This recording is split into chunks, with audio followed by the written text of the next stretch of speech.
নমস্কাৰ বন্ধুসকল, আজি মই আপোনালোকৰ ওচৰত যোনটো ভিডিঅ' আনিছিলোঁ নেটৱৰ্ক প্ৰব্লেম। এই নেটৱৰ্ক প্ৰব্লেমটো বহুতে ফেচ কৰে। আপোনাৰ ঘৰত নেটৱৰ্কটো ভাল পায়, কিন্তু আপুনি অফিচত গ'লে আপোনাৰ অফিচত নেটৱৰ্ক বেয়া, বা আপোনাৰ অফিচত নেটৱৰ্কটো ভাল, আপোনাৰ ঘৰত যদি আহে ঘৰত নেটৱৰ্কটো বেয়া, আপোনাৰ নেটটো ভালকৈ নচলে। এনেকুৱা ধৰণৰ প্ৰব্লেমৰ সলিউশ্যন আপোনাৰ মোবাইলতে আছে। একচুৱেলি মোবাইলত আমাৰ এনেকুৱা কিছুমান ছেটিং আছে, যোনবোৰ ছেটিং আপুনি যদি অন কৰি দিয়ে, সেই ছেটিংটো অন কৰাৰ লগে লগে আপোনাৰ সেই প্ৰব্লেমবোৰ আপোনালোকৰ সলভ হৈ যায়। ভিডিঅ'টো চাওক সম্পূৰ্ণ। মই আপোনালোকক মোবাইল স্ক্ৰীনত দেখাম কেনেকৈ আপোনাৰ কি ছেটিং কৰিলে প্ৰব্লেমটো সলভ হৈ যায়। প্ৰথমতে আপোনাক মই দেখাম, মোৰ জিঅ' চিম লাগি আছে। ইয়াৰ মই স্পীড টেষ্ট দেখাম আপোনাক। এইটো চাব পাৰে 0.70, বহুত শ্ল', মানে ইমান শ্ল'ত আপোনাৰ একো কাম কৰিব নোৱাৰি। প্ৰথমতে আপুনি কি কৰিব, প্ৰথমতে ছেটিঙত যাব। ইয়াতে কানেকশ্যন এণ্ড শ্বেয়াৰ বুলি অপশ্যনত যাব। কানেকশ্যন এণ্ড শ্বেয়াৰত তলত লিখা আছে ৰিষ্টাৰ্ট ৱাইফাই মোবাইল নেটৱৰ্ক। ইয়াক আপুনি ৰিষ্টাৰ্ট কৰাই ল'ব। ৰিষ্টাৰ্ট অপশ্যনটো তলত দেখি আছে, তাত যদি ক্লিক কৰে আপোনাৰ ফোনটো ৰিবুট হ'ব। ৰিবুট হোৱাৰ পিছত আপোনাৰ 2-3 মিনিটলৈ আপোনাৰ নেটৱৰ্কটো নাথাকিব। আপুনি ভয় নাখাব, নেটৱৰ্কটো অট'মেটিকলি আহি যাব। তাৰপাছত ফোনটো অন হোৱাৰ পাছত নেক্সট টাইম আপুনি ছেটিঙত যাব। আকৌ ছেটিঙত গৈ পেলাই আপুনি চিম কাৰ্ড এণ্ড মোবাইল নেটৱৰ্কত যাব। ইয়াত আপোনাৰ ফাৰ্ষ্ট যোনটো চিমত আপুনি নেটৱৰ্কটো ছেটিং কৰিব তাতে ক্লিক কৰিব। যেনেকৈ মই এতিয়া জিঅ'ত ছেটিং কৰিম, মই জিঅ'ত ক্লিক কৰিলোঁ। জিঅ'ত যোৱাৰ পাছত আপুনি দেখা পাব এক্সেছ পইণ্ট নেম বুলি অপশ্যনত, তাতে ক্লিক কৰিব। ইয়াত আপুনি তলত দেখি আছে এটা প্লাছ আইকন, নিউ এপিএনত ছিলেক্ট কৰিব প্লাছ আইকনত। ইয়াৰ ছেটিংখিনি আপোনালোকে ভালকৈ চাব, আপুনি পাৰিলে লিখি ল'ব। ইয়াত ছেটিংখিনি আপুনি মই যেনেকৈ কৈছোঁ সেইমতে আপোনালোকে কৰিব মোবাইলত ছেটিং। প্ৰথমতে আপুনি নেমত ক্লিক কৰিব। নেমত ক্লিক কৰি আপোনালোকে টাইপ কৰিব কেপিটেলত ভি লিখিব, তাৰপিছত লিখিব 58, তাৰপিছত স্পেচ দিব। স্পেচ দি পেলাই network.z, তাৰপিছত ইয়াত অ'কে কৰি দিব আপুনি।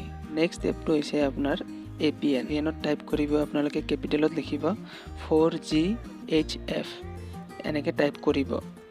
তাৰপাছত অ'কে মাৰিব। তাৰপিছত নেক্সট আপোনালোকে ইউজাৰ নেমত ক্লিক কৰিব, গুগল লিখিব, তাৰপিছত আণ্ডাৰস্ক'ৰ দিব।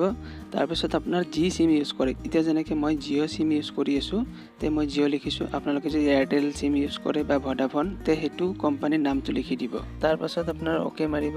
নেক্সট ছাৰ্ভাৰত যাব। ছাৰ্ভাৰত লিখিব www.google.com, তাৰপাছত অ'কে মাৰিব। আপোনালোকক মই যোনটো ষ্টেপত কৈ আছোঁ, যি ফিল আপ কৰিব দি আছোঁ, সেইটোতহে কৰিব। তাৰ বাহিৰে বেলেগবোৰ আপোনালোকে একো চেঞ্জ নকৰিব। যেনেকৈ ছেটিং আছে এনেকৈ থাকিব দিব।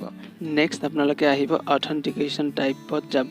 অথেণ্টিকেশ্যন টাইপত আহি পেলাই আপোনালোকে ইয়াত ফালে দেখি আছে আপুনি PAP or CHAP, ইয়াত ক্লিক কৰিব। তাৰপিছত নেক্সট আপোনালোকে আহিব APN পৰ্টেলত আহিব। ইয়াত আপোনাৰ ছেটিংটো আপোনাৰ ইয়াত তলতটোৱে ছিলেক্ট কৰিব। নেক্সট আপোনালোকে আহিব APN ৰ'মিং পৰ্টেলত আহিব। ইয়াতো আপোনাৰ তলতটোৱে ছিলেক্ট কৰিব। নেক্সট আহিব বিয়াৰত আহিব। ইয়াতে আপোনালোকে LT ছিলেক্ট কৰিব। ছিলেক্ট কৰি অ'কে কৰি দিব। তাৰপাছত তলৰফালে লিখা আছে মৰত আপোনালোকে ক্লিক কৰিব। ইয়াত ছেভ কৰি দিব। এই হোৱাৰ পাছত আপোনালোকৰ সন্মুখত দুটা APN ছেটিং আহিছে। ইয়াত যোনটো ইণ্টাৰনেট বুলি লিখা আছে সেইটো আপোনাৰ পুৰণা ডিফল্ট ছেটিং হয়, আৰু নতুনকৈ যোনটো বনাইছোঁ আমি সেইটোৰ নামটো দিছোঁ V58 নেটৱৰ্ক Z।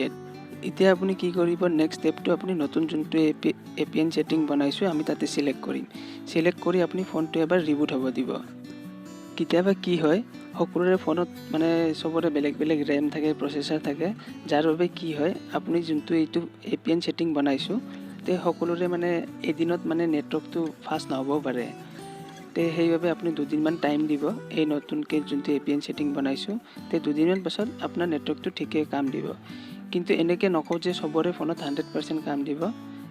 এইটো মই এতিয়ালৈ যিমানকেইটা ফোনত ছেটিং কৰিছোঁ বেছিভাগৰে ফোনত কাম কৰিছে, কিন্তু 80% মানুহৰ মোবাইলতে কাম কৰিছে। আপোনালোকে এইটো ট্ৰাই কৰি চাওক।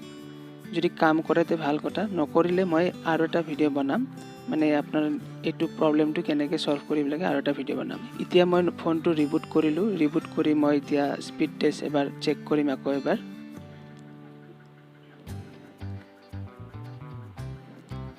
এতিয়া গুগলত যাই পেলাই মই স্পীড টেষ্ট বুলি মাৰিম।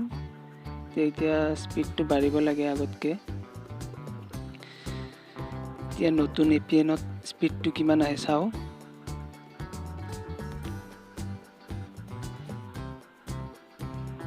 এতিয়া আপোনালোকে নিজে দেখিছে স্পীডটো আগৰ তুলনাত বহুখিনিয়ে বাঢ়িছে। আপোনালোকে নিজে দেখি আছে 3 Mbps, এতিয়া 4 Mbps মাৰি আছে চাওক। স্পীডটো এই ছেটিঙত মই আপোনালোকৰ সন্মুখত প্ৰুফ দিলোঁ যে মোৰ ফোনত চাওক কেনেকৈ স্পীডটো বাঢ়িছে। তো আপোনালোকে চাওক, ট্ৰাই কৰি আপোনালোকৰ মোবাইলত যদি হয় আপোনালোকে কমেণ্ট কৰিব, আৰু যদি ভিডিঅ'টো চাই ভাল লাগিছে আপোনালোকে লাইক কৰিব। এনেকুৱা ধৰণৰ নতুন টেকৰ ওপৰত যদি আপোনালোকে ভিডিঅ' চাব বিচাৰে তে মোৰ চেনেলটো ছাবস্ক্ৰাইব কৰিব, আৰু ভিডিঅ'টো চোৱাৰ বাবে ধন্যবাদ। Thank U.